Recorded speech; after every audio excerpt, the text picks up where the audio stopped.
Hey, what is up? And welcome to Flow. In today's lesson, we're going to be talking about some digital tools to help you in your productivity, your focus, and flowing. Alright, so in this lesson, I'm going to be covering what the definition of tools is, because we have to define that first and foremost. We're going to be going over the first order principles of systems, input devices, and finally, the digital tools to help us with productivity.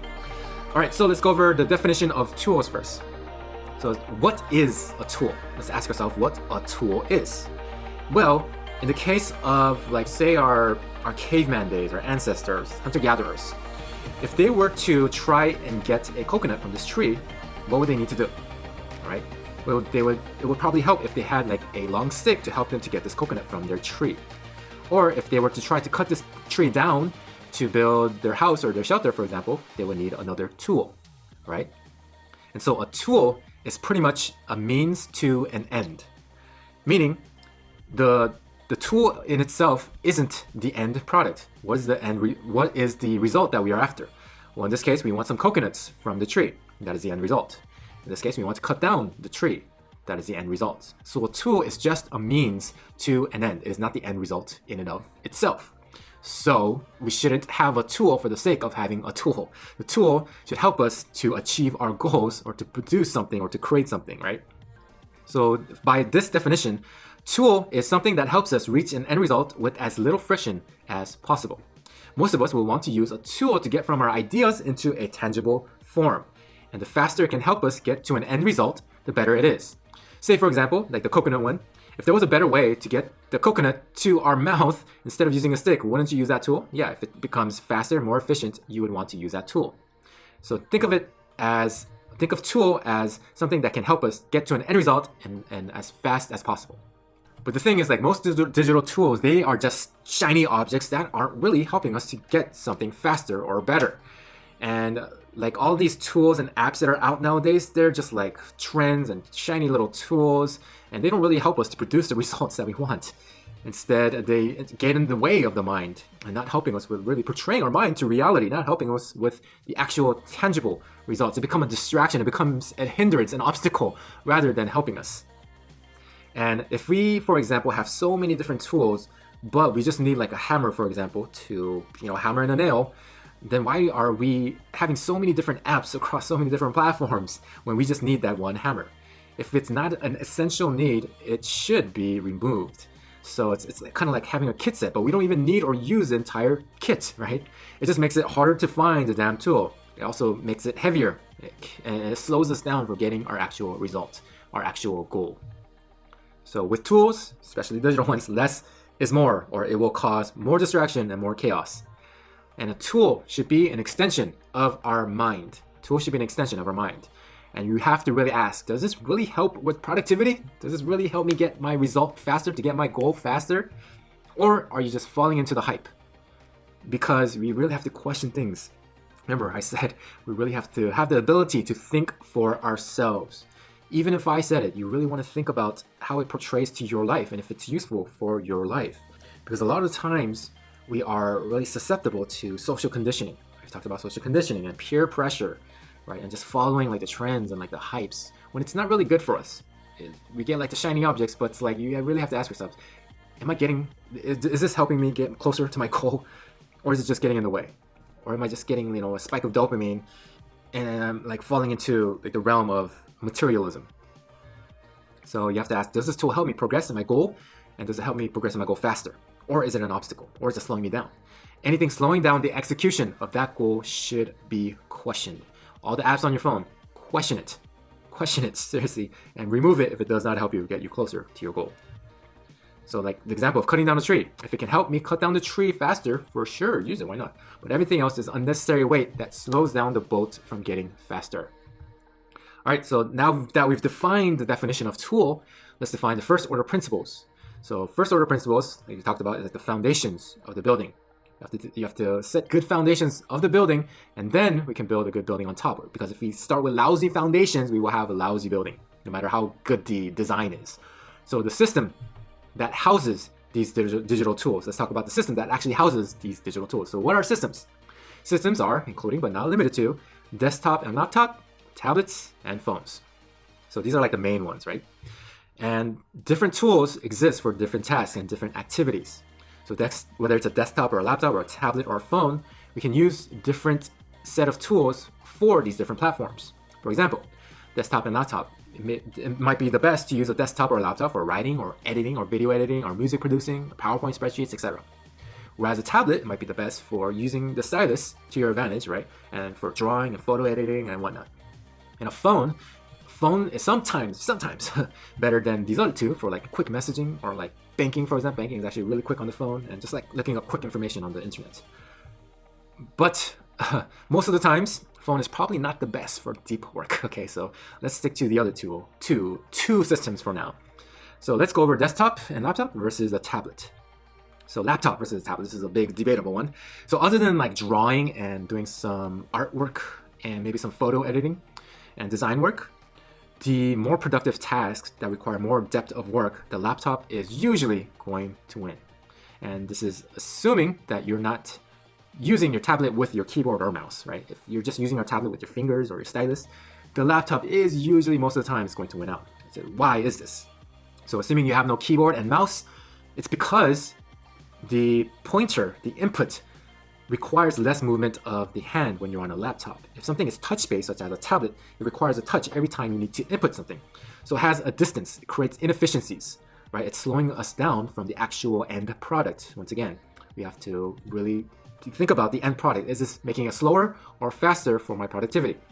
And when you have something that inputs that requires touch from your fingers, it's like you have to touch it every single time, and it requires like a 6-inch distance every single time you need to touch something. Whereas with the mouse, like 1 centimeter of movement can move your cursor across the entire screen, right? So it's very efficient in terms of movement. For example, let me just show you. Like that requires like what? A centimeter of movement to move across the entire screen, right? So a tablet requires a few inches, for like 6 inches every time you need an input, whereas a mouse requires only like 1 centimeter of movement. It's more efficiency in movement. So let me talk about input devices such as this mouse. So input devices. There are different ways of inputting information into these systems. So let's take the example of that desktop and laptop. So there's the keyboard, there's the mouse, there's the trackpad, there's the track point, and the stylus or touch, and then there's other input systems, such as, for example, like a microphone or like other musical instruments.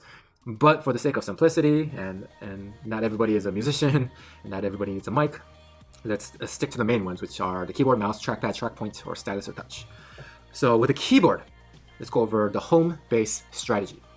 The home base strategy is simply having your hands on home base and deviating as less as possible from the home base. Because when you have your hands on home base, a lot of the times it is way more efficient than having your hands off of home base. So what is home base, right? We've all learned this in typing class. Is in between like F and the J for left hand and the right hand, right? That is home base. And this is just on the keyboard. So ideally, you want to have your left hand, if you are right-handed, by the way, your left hand on the ASDF and your right hand on your mouse key, or your mouse, right? That is like the home base strategy. So the less we move from home base, the more efficient we become, because we need less movement. So to optimize for home base, so we have to ask ourselves, what commands do we use most on our computers? So one of the big things that I use the most is like copy and paste for sure, undo, and maybe like duplicate in like some of these editing programs. So here's the thing, the Apple system versus the Windows system. What do you think is more efficient? Here's my experience of this. In the Windows system, you have to use your pinky, not pink, to reach the control button. It requires more movement because you're slightly going off home base. And when I used to use Windows, I had to like look down to actually use the control, right? And because some control is different from other controls in Windows, the spacing, I mean. Whereas on an Apple system, you use the command button instead of control. You don't have to use your finger, you actually use your thumb, and this is way easier, way more efficient than the Windows system. So Apple, you actually use Command C, and this is far easier than using your pinky and going to Control C. So if you have a Windows, then try to switch up your Control key to your Alt key or your caps lock key, because we rarely use our caps lock key. And so you want to customize it so it creates more in a more efficient way of movement. And so another question here is there a more efficient keyboard than the QWERTY keyboard? And the answer is yes, there is a more efficient keyboard for our typing purposes than the QWERTY. And it's actually called the Dvorak keyboard. And it looks something like this. So it's using like the same physical structures, we're just changing up the placements of these inputs. So Dvorak, the inventor of the system, he found that it took an average of only 52 hours of training for these typists' speed on the Dvorak keyboard to reach their average speeds on the QWERTY keyboard. By the end of the study, their Dvorak speeds were 74% faster than their QWERTY speeds, and their accuracies had increased by 68%. And this was a study from MIT University. And so this sounds great in theory and everything, and there's like studies backing this up and everything. But there's a slight little problem with this method. The only problem is that it's not quite universal. Like if we have to, for example, like if we forgot our laptop or something, you have to use somebody else's computer, you have to use the QWERTY keyboards anyways, right? So it's not really that practical, even though it creates more, it's a more efficient way of inputting information. So the other different ways of inputs are the mouse, the trackpad, and track point. So let me give you a comparison of these three. So what is a track point? We know, like most of us should know what a mouse and trackpad is, but a track point is something that looks like this. So ThinkPad actually uses this system in their laptops. Right? It's like a small little red pointer device in the middle of the keyboard. And the thing is, tests show that although track points, these are really fast actually, but the thing is, it is the least accurate of the mouse and the track point and the trackpad. So if it's like the least accurate and least reliable, we gotta really throw that out of the picture here. So ultimately, the best methods of inputs are the trackpad versus the mouse. But which one of these are actually more efficient? And the thing is, it depends actually, because the trackpad and mouse is very, very different from one mouse or one trackpad to another. So first order principles, the system that houses these inputs, the actual physical trackpad, is really important. Because a trackpad on one computer does not equal a trackpad on another computer. Some of these trackpads are horrible, while some are really, really good. And so let me share with you a little story, how I went about a grand adventure to find the best system in the world, or at least for me, right? So I used to be like this hardcore Windows user my entire life. I love customizing my own computers. I love the freedom that it came with, and I love like how cost effective it was versus like a Mac, for example. And I used to build my own computers. I used to like do like the liquid cooling, the overclocking. I was like this big computer geek, this big tech geek. But the thing is, over time, as I was building these computers and making them as fast as possible, I matured and I grew into an adult. And the reason why I built like these fast computers was back in the day I used to like love gaming and stuff. And over time, I really grew out of playing video games. I rarely play video games anymore. And so I asked myself, like, do I need like the most powerful system in the world and overclocking and everything? Like, what am I trying to get done? What is the end result that I'm trying to achieve here? Remember, that's a big question. And so my end result now is to become more productive, to build good content. Maybe, I might need a good computer in terms of like video editing and music editing, stuff like that, but I don't need like the fastest computer in the world. And I have to ask myself, is this getting in the way or is this making me more efficient? And so one day, right, I was always used to this Windows system. So I used Windows my entire life. And so I had this Windows laptop that I always used. And I went to work on a project. And I brought my laptop with me. And this project, I had to travel a bit of a distance, so I had to do a lot of driving. And I ended up at this location, ready to work on my project and everything. But I forgot to bring my mouse. And oh my God, my productivity without my mouse went down by at least 10x.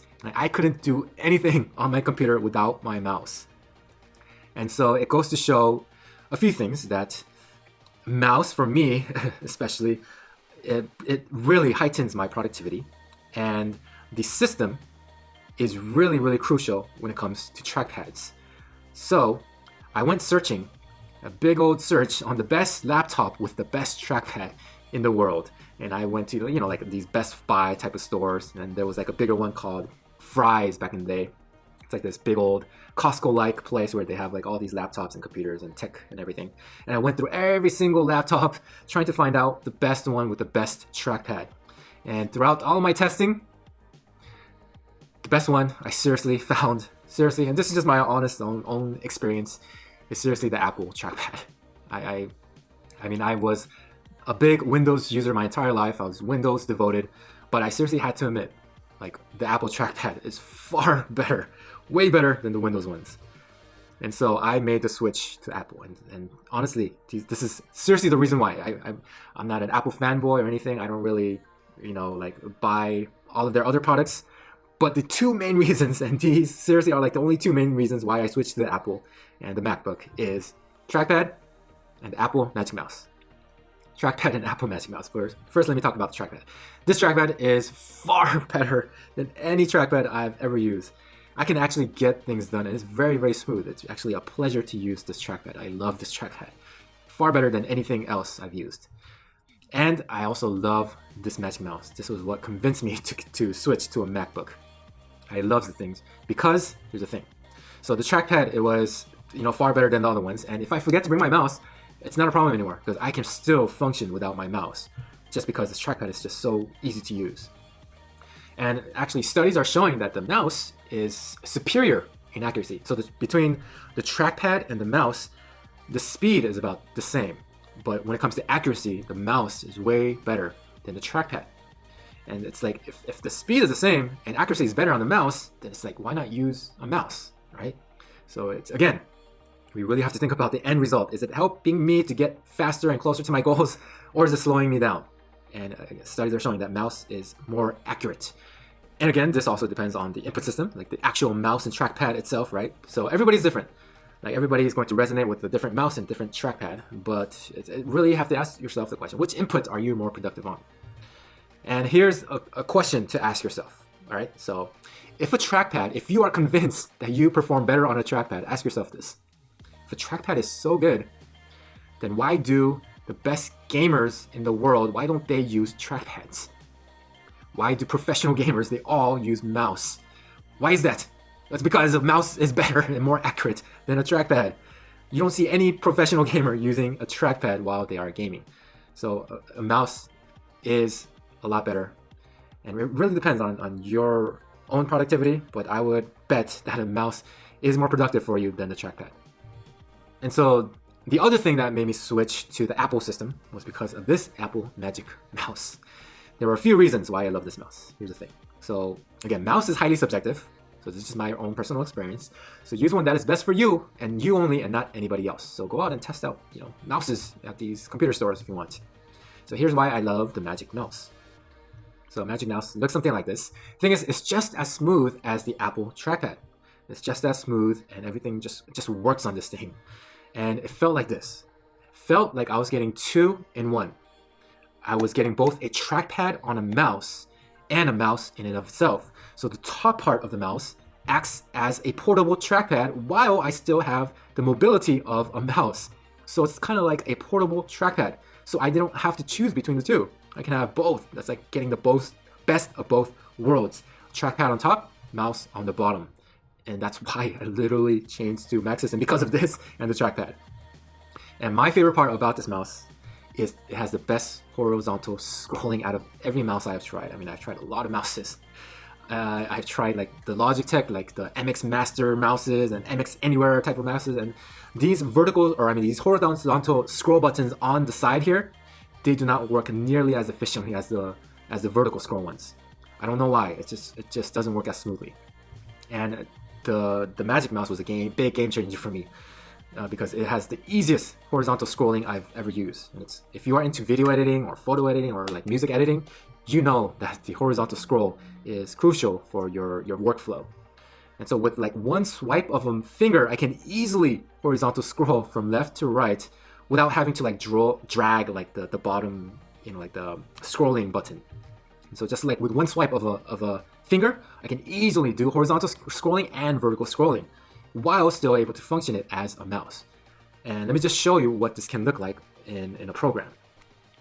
All right, so I am here in my video editing program. This is Premiere Pro, and this is from Adobe. And as you can see, this is the workflow, and this is where I spend most of my time editing. And with this Magic Mouse that I'm currently using right now, I am able to scroll down and up vertically.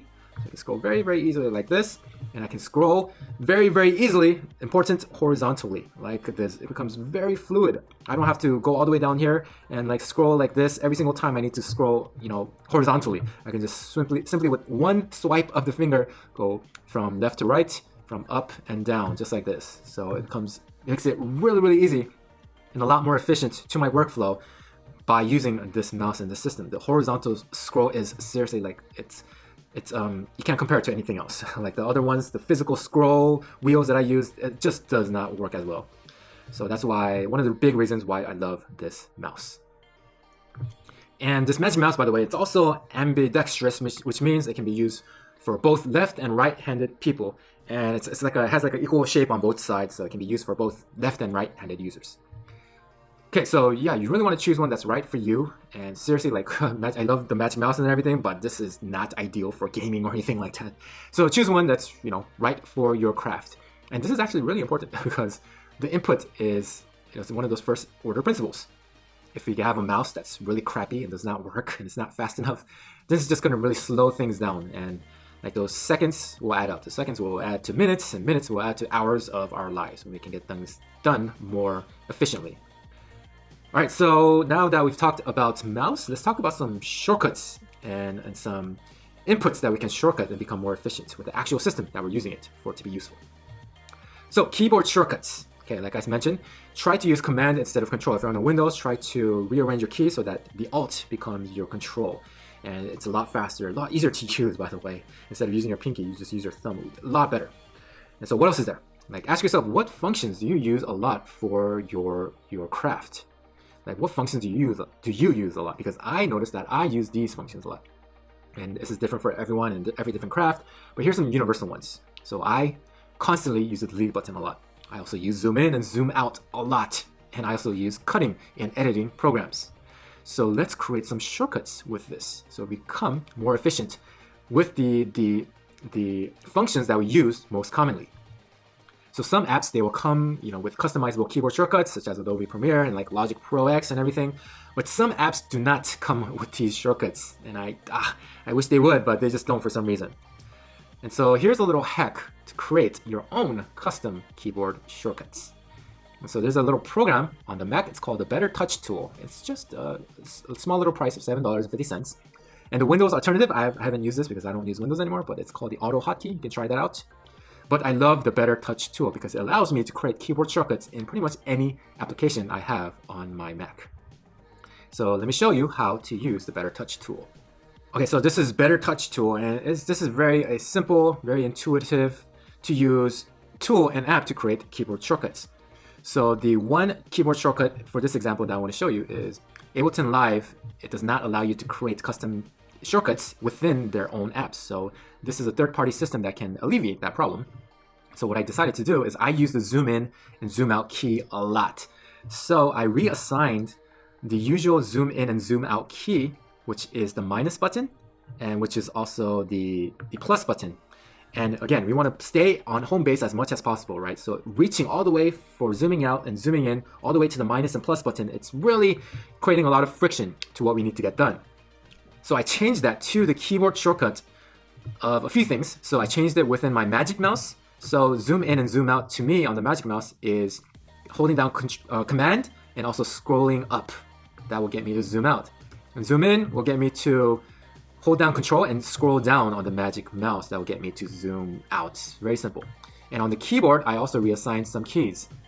So the zoom in key, which is normally the minus button, and the zoom out key, which is normally the plus button, I reassigned that to D and to F. D and F, because that is right on home key. And I use zoom pretty much like almost D most when it comes to editing. So I just simply switched it to D and F because I use those buttons the most. And here's the thing. The delete button, I use so much. And the delete button is so far away. It's like on the other side of the keyboard, on the right side, right? And I believe like when we first created the keyboard, we thought like the delete button was like this crucial, like this emergency red button key that is undoable. But we know that now it is simply very undoable by Command Z, right? By using the undo function. So it's not that crucial anymore. It's not like a big red sign anymore. So I reassign delete with the delete button to the key of G. Simply by pressing the key G, I can now delete things instead of having to reach all the way over to the delete key. So these are just some of the more universal examples that you can use, and these are like more catered for music production. But let me now show you how easily this can look inside of the actual program. So here we are inside of Ableton, and take a look at here, right? So I reassigned the zoom in and zoom out keys. So simply by pressing the F or the D keys, I can zoom in and zoom out really quickly. Take a look at this, right? Really quickly, instead of having to reach all the way over to the minus key and the plus key to zoom in and out. And I can also use my magic mouse to scroll zoom in and zoom out, because that's what I assigned it in the Better Touch tool. I'm zooming in and zooming out with my mouse right now by holding down the control or command key. And take a look at this. So I also reassigned cutting to just E. And I can just cut and undo if I want, really, really simply. And the delete button, I reassigned it to G. So G, I can just simply delete without having to reach over all the way to the delete key. I can just simply get rid of things by pressing G. Look at that, very simple, without having to reach. And I can undo things as quickly as possible. So these shortcuts, they make your workflow far more efficient than relying on the default way of doing things. So you can use this to customize your own custom shortcuts. And everybody's different. Everybody uses some functions more than others. So really want to think about this to your own workflow. Customize it to your own workflow. All right, now that we've talked about input devices, let's talk about some of the digital tools that we can use for productivity. All right, so some digital tools, and I'll just give you a list of this and also under the description in the description section below. But I just broke it down into different categories. And remember, less is more with tools. I don't want to have like 10 different productivity apps for 10 different things. All right, so again, really question, is this getting me closer and faster to my goal? So the productivity apps that I love to use every day, I honestly use a True North calendar every single day. And I also love Google Docs, Google Sheets, Google Slides, and Google Drive more than like the native ones on the Mac or the Windows, because the Docs and the Sheets, these all live in the cloud, so it's always saved and I have access to it wherever possible. So I also love these things for like presentations or like PowerPoint presentation transfers. So instead of having to carry around like a USB stick, I can just access the internet on somebody else's computer and just get access to the Google Sheets and the Google Slides and everything. And I also like using Trello to break down bigger like yearly tasks into smaller bite-sized monthly or weekly tasks. So these are like the 3 main productivity apps that I use. And some note-taking apps that I use. I use Evernote and Apple Notes, and I will actually show you how to use these in a little bit. But for Apple Notes, I just use it for like personal to-do lists, like shopping or like grocery shopping and that stuff. And for writing, I love this app for writing. And this is a paid thing. It's actually really cheap. It's like $5 a month or something. It's called Ulysses, and I love this thing for writing. It really helps me to become focused more on writing. And it has like little nifty little tools built into this app that helps out with the writing process. And for communication, many people swear on this for their business and stuff. And I hear a lot of people loving to use Slack for communication within teams. So you can try out Slack. And for finances, to keep track of finances and everything, you can try out Mint. That's a finance app. And for health, I love RO app. It keeps track of my sleep, my heart rate, my daily steps, and the calorie burning and everything. And I don't use this anymore because I know what foods work for me anymore and stuff. But Chronometer for ketosis when you're first starting out, and JFit for your workouts, keeping track of your workouts.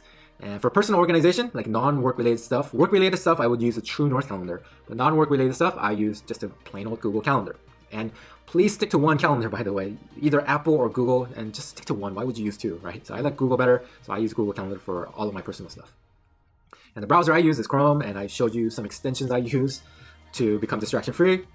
And the video editing program I showed you is Adobe Premiere Pro. I use music editing, Ableton 10, and screen recording. I use Screencast for screen recording, if you were wondering, by the way. And for reading, of course, I love Audible and Kindle. And that's it. That's like all the apps that I have on like my phone. And I try to keep the apps on my phone to bare minimum. Bare minimum. I probably have, I don't know, maybe like 20, 30. And I think even that is a lot. So you should not have anything over, I would say 50. No, you should have less than 50. So you should really keep your phone as clean as possible and distraction-free as possible. And get rid of all the social media apps on your phone. You don't need it. The only place I check social media is, if I have to, by the way. If I have to, I would check it on my computer. I don't have it on my phone at all. All right, so I've tried some productivity apps in the past, and it really doesn't quite work with my workflow, and maybe it'll work for you. Maybe you can give it a shot. So I've tried Asana, I've tried Notion. Oh my God, Notion, by the way. I mean, I get like their idea, but feel like they're trying to like do too much. like when I first got into the platform, I was so confused. I was like, what is this thing? They're just trying to do so many things. And I get what they're trying to do. They're just trying to put everything into like just one application. But I was just like overwhelmed by the application. And there's a saying that goes like, if you're trying to do everything, you're doing nothing. But maybe it'll work for you. So you can try out Notion, and I think they have a free version too. And then there's like these to-do lists, like Wunderlist and Todoist, and Wunderlist is going away, by the way. It was acquired by Microsoft, and they're removing it. And you know, for these like lists, just use like your Apple Notes or something. You don't need another app to just have a to-do list. You can just use your Apple Notes. And I've also tried Google Keep and Microsoft OneNote. And I think like the best one out of all of these is Microsoft OneNote. But then I've been using Evernote pretty much like half my life. So it's like if I had to choose between Microsoft OneNote and Evernote, I would rather choose Evernote. But some people like the visualization of OneNote a little better, so that's completely up to you. And with new tools that come out, like you know, like these new fancy little tools, I mean, I do give it a shot from time to time. I actually give it a shot and see if this helps me to get towards my goal faster and more efficiently. But I'm always ready to throw it away if it slows me down. And remember, less is more. So choose a system. It doesn't matter what it is, as long as it helps you to get to your goals faster and more efficiently. And choose one that will preferably last a while. And here's the thing with some of these apps. Some of these apps, they might go away. And you might have like a ton of notes on these apps, and if it goes away, then that's like years down the drain of note-taking, right? So for example, I'll give you some examples. So like Wunderlist, this is disappearing. This is disappearing because, I don't know, it was acquired by Microsoft and they decided to, get rid of it. And also a lot of apps from Google, by the way, actually go away. And so some of the ones that Google removed from the top of my head are like Google Plus. Google Plus, that went away. That was like a social media version of Google. And Google Hangouts, they actually got rid of Google Hangouts and replaced for something else. And like Google, like the UR shortener, like the GOO.GL, that went away too. So if you want to use a system, make sure it has longevity, or it's like a reliable company. So in this instance, I don't think Evernote is going anywhere because it's popular among the world, and I think Google will keep all of its like docs and slides and stuff because a lot of people rely on those stuff. And these newer companies, I'm not quite sure about. So like the Notions and like the Asana, who knows? They might go out of business. So just be careful. Just go with longevity in mind. All right, so note-taking tips. All right, so here I'm going to show you how to take notes and the system that I use to take notes. So for ideas, I primarily use Evernote. For writing, I use Ulysses. And for like small little notes here and there, I use just like the simple little Apple Notes that it comes with. So let me first talk about Evernote, and let me just show you my process of using and taking notes. All right, so we are in my Evernote now. And if you've never used Evernote before, how this system works is Evernote is broken down into notebooks, and then notebooks into individual notes. And then, yeah, that's it. That's pretty much it. That's the entire structure. So we have different notebooks. And then inside of those notebooks, you can have individual notes. That's pretty much how Evernote works. And so for the notebook section, how I like to structure it is I like to structure my notebooks into categories. So for this example, let me show you like the category of productivity and health and creativity. So any ideas or any like quotes that I have about productivity, I would place them into the productivity notebook. And I would make a new note and I would type in my idea here. And I would, have like draw ideas from like books or courses and different sections, and I would stack all of my ideas into this notebook. And so that's like how I categorize my ideas. I separate them into different categories, and then within those categories, I have individual notes. So some examples of categories that just on the top of my head are like productivity, health and creativity, relationships, ketosis, and fasting, and everything else, right? And here's the thing. If I have multiple ideas in one major category, so for example, ketosis and fasting, well, these are kind of under the health category, right? Health is like the big umbrella category. So I can just, simply move it to here, and it becomes like this health stack now. So in this health stack, I have health and the ketosis, and I could also put fasting into here too. So it becomes like a bigger stack of notebooks, and health is like the bigger umbrella, the overarching category that is over ketosis and fasting. So you can do that.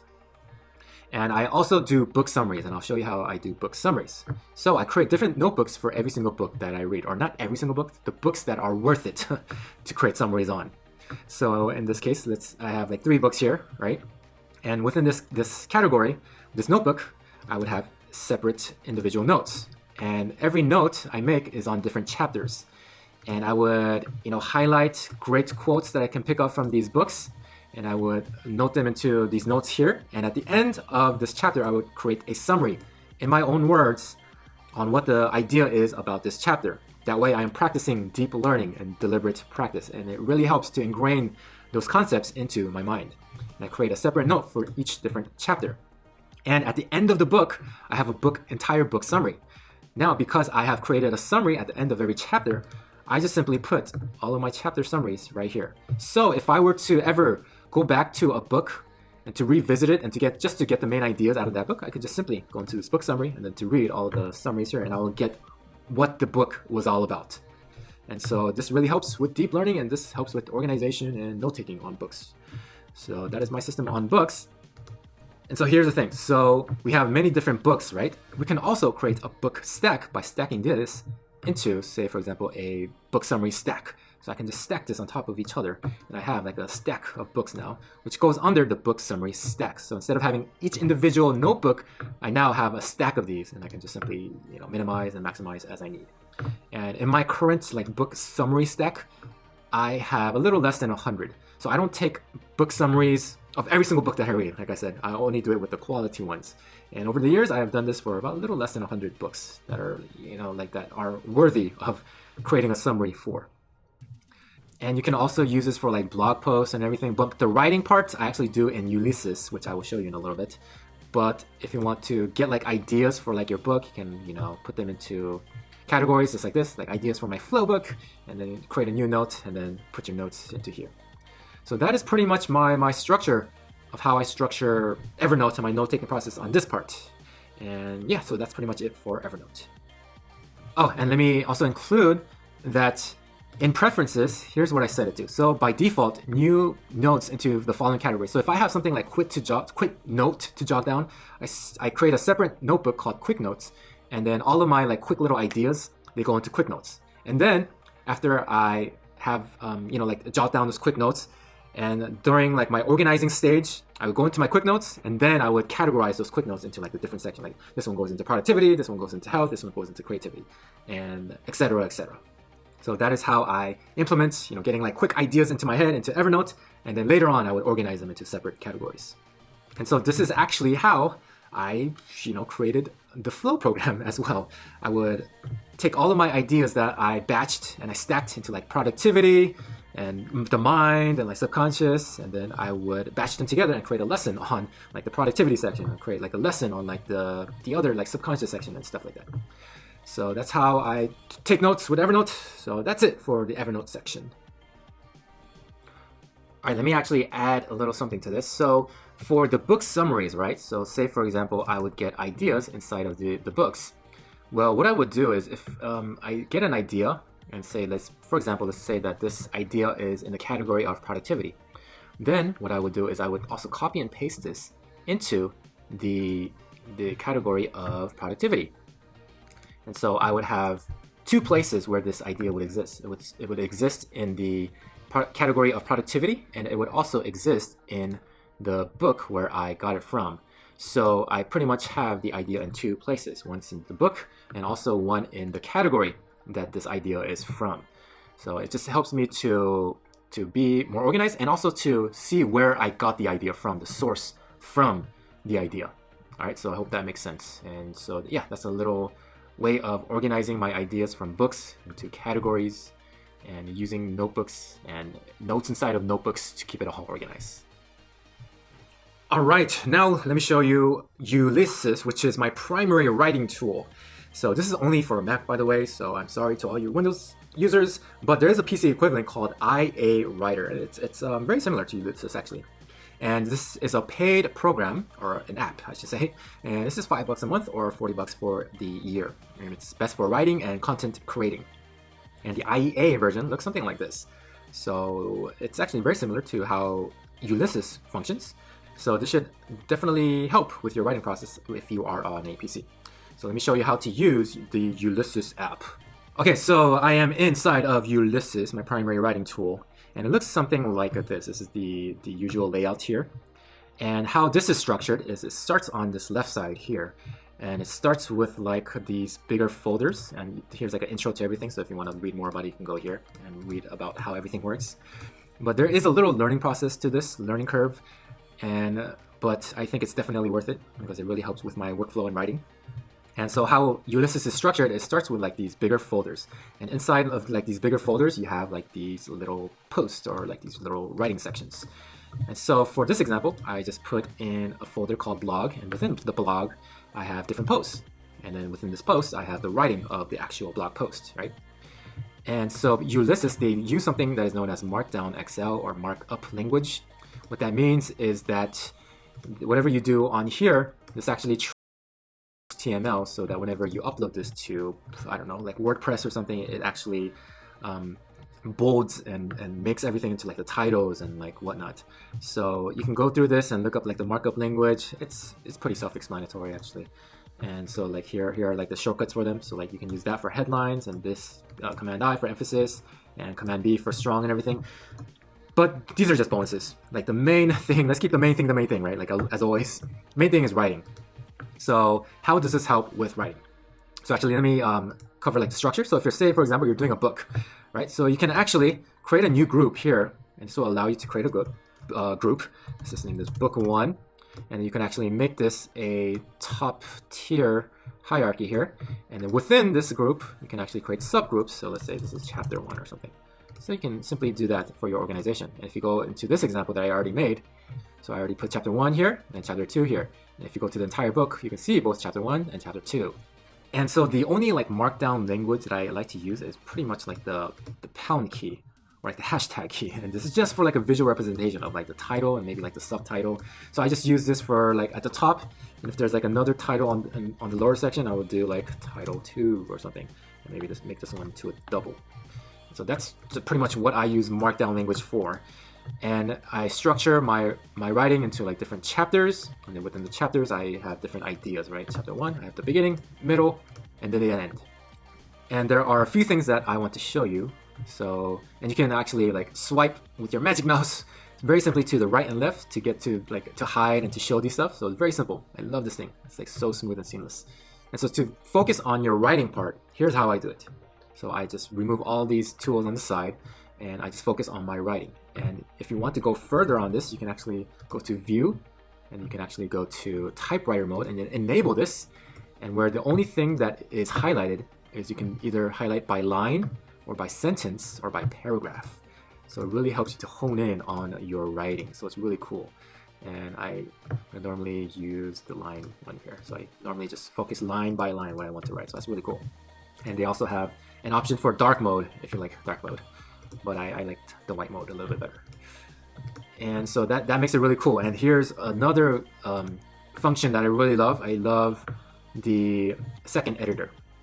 So second editor helps you to visualize things in a side-by-side basis. So what I like to do is I like to do like my writing on one side, and for this section I would put like my research notes. So all my research stuff would go here, and I would just do my writing here. So it's very easy to go back and forth between the research and the writing.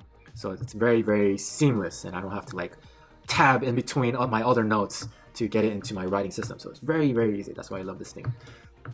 And let me just go over some of the other options that you can use for Ulysses. So you can go here into preferences, and you can customize this to however you want. And there's like different looks for everything, and different like fonts for everything as well. And so you can choose amongst all these other fonts as well.